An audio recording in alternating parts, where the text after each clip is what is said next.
सिया राम। अंग संग साथी बाबा दिलीप सिंह जी, घट घट वासी बाबा दिलीप सिंह जी, सर्व की आत्मा बाबा दिलीप सिंह जी, सर्वशक्तिमान बाबा दिलीप सिंह जी। ओम श्री सतगुरु देवाय नमः। साखी तू बेअंत को विरला जाने। पाकिस्तान बनने के बाद मेरे हजूर जी बठिंडा से पूज्य माता जी के साथ विदा हुए। संतोष बहन जी अभी छोटे ही थे। पूज्य माता जी तो रामपुर रामलाल जी के रिश्तेदारों के साथ कुछ समय वहां पर रहे और मेरे हजूर जी कई जगह संगत को दर्शन देते हुए हरिद्वार पहुंच गए। वहां पंजाबी क्षेत्र में सरदारी लाल अकालगढ़ वाले और उनके माँ बाप व परिवार महाराज जी के हुक्म के मुताबिक पाकिस्तान से निकलकर हरिद्वार आ गए थे। पाकिस्तान बन चुका था। लाहौर व उसके आगे पेशावर तक हिंदू परिवारों को मुसलमान लूट रहे थे और बहुत बेदर्दी से मारकाट हो रही थी। हे गुरु भाइयों, जो मैं लिखना चाहता हूँ वो महाराज जी की प्रतिमा एवं तस्वीरों के बारे में है। जितनी भी केशों वाली तस्वीरें जो आज तक हम देख रहे हैं वह कुछ बंबई में, कुछ गुजरांवाले, कुछ जिला गुजरात, कुछ अकालगढ़ में कैमरों से खींची गई हैं। मैं बिना केशों वाली तस्वीर के संबंध में लिख रहा हूँ। महाराज जी उन दिनों हरिद्वार में संत श्री तेजा सिंह जी व बाबा अमरगिरी जी, संत मूल सिंह जी, भगत अमरनाथ जी, खास खास सेवकों के साथ उन दिनों निवास कर रहे थे। एक दिन सुबह 8 बजे के करीब गर्मी की वजह से हजूर जी गंगा में स्नान करने उतरे। इतने में किसी कैमरे वाले ने महाराज जी की गंगा में स्नान करते हुए तस्वीर खींचने की कोशिश की। चूंकि उसने तस्वीर बिना हुक्म इजाजत के खींचनी चाहिए जो कैमरे में नहीं आई। महाराज जी स्नान करके बाहर आ गए और केश कटवाने के लिए नाई को बुलवाया। केश एवं दाढ़ी के बाल सब कटवा दिए और उसमें कुछ सोने के टुकड़े और भी कुछ सामान डालकर गंगा जी में बहा दिए। महाराज रोड मोड हो गए। इसके बाद हजूर जी ने गंगा के किनारे बैठकर संत जी को फरमान किया कि संत जी, गंगा का किनारा है, तुम अपने गुरु के सामने सेवा में हाजिर हो। आज मैं खुश होकर तुम्हारे ऊपर एक बख्शीश करता हूँ। अपने समय में गुरु नानक जी ने एक बार ऐसे ही मौज में आकर लहणे जी को, जो कि बाद में गुरु अंगद जी के नाम से कहलाए, श्री जपजी साहब का पाठ बड़े प्यार से सुनाया और अर्थ करके उनको उसका तत्व समझाया। उसी तरह आज मैं तुम्हें प्यारा सेवक जानकर जपजी साहब का पाठ सुनाता हूँ। तुम पूरा ध्यान देकर एकाग्रचित होकर मेरे से सुनो और अपने हृदय में बसा लो। इसका फल तुमको यह मिलेगा कि मेरी कृपा से तुम अपना शरीर त्यागने के बाद मेरे धाम सचखंड में निवास करोगे, जो हर किसी को कई कई जन्म, कई शुभ कर्म, यज्ञ, दान, तपस्या करने पर भी नसीब नहीं होता। यह अनमोल फल है जो अपनी मेहनत, हठ, व्रत आदि कर्मों के करने से भी नसीब नहीं होता। यह ऐसी बख्शीश है जिसके लिए गुरु अर्जन देव जी सुखमनी साहब में एक पंक्ति उच्चारण की, जाको करे अपनी बख्शीश, ताका लेखा ना गणे जगदीश।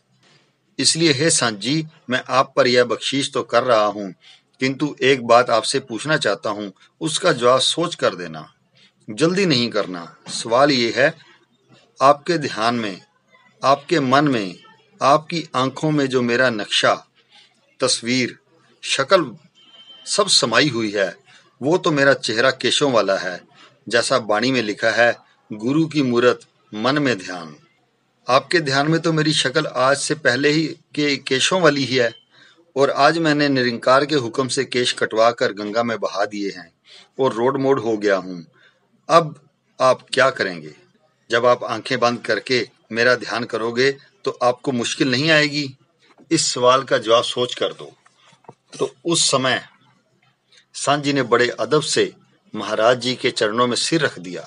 हजूर जी ने अपने हाथों से संत जी का सिर अपने हाथों से उठाया और माथे पर प्यार किया। फिर पूछा, अब बताओ मेरे सवाल का जवाब। तो संत जी मुस्कुराकर बोले, हे मेरे पार ब्रह्म परमेश्वर, किसी इंसान की क्या ताकत, देवी देवता, तपी तपीश्वर, पीर औलिया की क्या ताकत कि वे आपकी मूर्ति अपनी आंखों में अपनी ताकत से बसा सके। आप कोई 5 तत्व के शरीर नहीं हैं, आप तो परम ज्योति, अगम अगोचर, अमर पुरुष, नूरे रब्बी हैं। पर एक बात कहने की मैं हिम्मत कर रहा हूं, अगर आपकी कृपा दृष्टि इस सेवक पर बनी रहेगी तो एक उदाहरण दे रहा हूं। हीर कहती है, जे रांझे मेरे मजियां चारियां तावी मेरा रांझा, जे रांझे मेरे मुंदरा पाइयां तावी मेरा रांझा। हे गुरु भाइयों, संगत को समझाने के लिए इसका अर्थ कर रहा हूं। रांझा नामक एक जाट हीर पर कुर्बान था और उसके प्यार की खातिर उसके घर में भैंसे चराने की नौकरी कर ली। इसी बहाने वह अपनी प्यारी हीर को देखता और मिलता रहता। उन दिनों रांझे के सिर पर लंबे बाल थे, दाढ़ी के बाल थे, नौजवान था। लेकिन फिर वो समय आया कि हीर की शादी जबरदस्ती रंगपुर खेड़े में कर दी गई। उसके पति का नाम सहदा था। वह हीर को ब्याह कर अपने गांव में ले गया। हीर रांझे से बिछड़ गई। उधर रांझा फकीर हो गया, अपने माँ बाप के पास नहीं गया। फिर हीर ने अपनी सहेली के माध्यम से उसको चिट्ठी भेजी। वो योगी फकीरों के डेरे आया और कान फड़वा कर मुद्रें पहनी और फकीर हो गया। आज भी कई योगी कानों में मुद्रा पहनते हैं। पर गुरु से आशीर्वाद लेकर हीर के गांव पहुंचा। गुरु के आशीर्वाद से हीर के गांव में करामातें दिखाई और हीर को लेकर वापस आ गया। इस उदाहरण का मतलब है, जब रांझा हीर की भैंसें जंगल में चराने जाया करता था तब उसके लंबे बाल थे। जब वह हीर को पाने के लिए योगी हो गया, रोड मोड हो गया, तो बाल कटवा लिए, रूप बदल लिया। रूप बदला पर उसका प्रेमी, जिसके साथ उसका सच्चा सुच्चा प्यार था, वह रांझा तो नहीं बदला। क्योंकि हीर ने एक जगह लिखा है कि मैं रांझे को अपना इष्ट देव खुदा मानती हूँ। फजर वेले रब्बा यार मिलाया, मैनू इक्को लखा जिया, रांझा डिठा रब नहीं डिठा, ओ रब नहीं रांझे जिया, मेरा दीन ईमान कुरान रांझा। हे गुरु भाइयों, अब फिर वहां वापस आए जहां संत जी महाराज जी के आगे हाथ जोड़कर चरणों में शीश झुकाकर कह रहे हैं, जे रांझन मेरे मजियां चारियां तावी मेरा रांझा, जे रांझन मेरे मुंदरा पाइयां तावी मेरा रांझा। हे गुरु भाइयों, अब आगे चलें। महाराज जी 7 साल जयपुर में रहे। किसी ने कैमरे में तस्वीरें खींचने की हिम्मत नहीं की। एक बार 1950 में शिमला में महाराज जी ठहरे हुए थे। मैं भी साथ था। महाराज जी ने मौज में आकर एक दिन ऐलान किया कि कोई भी चालाक से चालाक आदमी जो मेरी मर्जी के बगैर मेरी तस्वीर खींचकर दिखा दे तो मैं उसको 1 लाख रुपए इनाम दूंगा। फिर मेरे हजूर जी फैजाबाद चले गए। वहां भी पूरे 7 साल रहे। फिर वो वक्त आया जब बहन संतोष जी की शादी थी। बारात आई हुई थी। हजूर जी बाहर खड़े थे। किसी चालाक आदमी ने हजूर जी की तस्वीर खींचनी चाहिए। मिलने का समय था। हजूर जी झट से अंदर चले गए और कैमरे में तस्वीर नहीं आई। सब धुआं धुआं आ गया।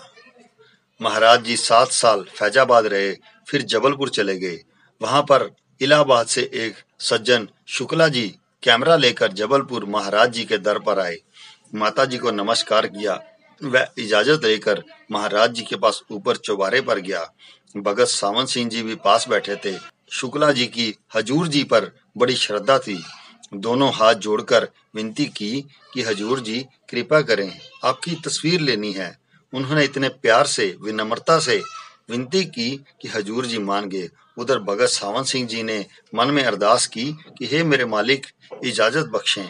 शरीर तो सदा नहीं रहते, लेकिन बच्चों को पूजा करने के लिए अपनी तस्वीर बख्शने की इजाजत दीजिए। महाराज जी मान गए और शुक्ला जी ने तस्वीर खींच ली। वह तस्वीर आ गई।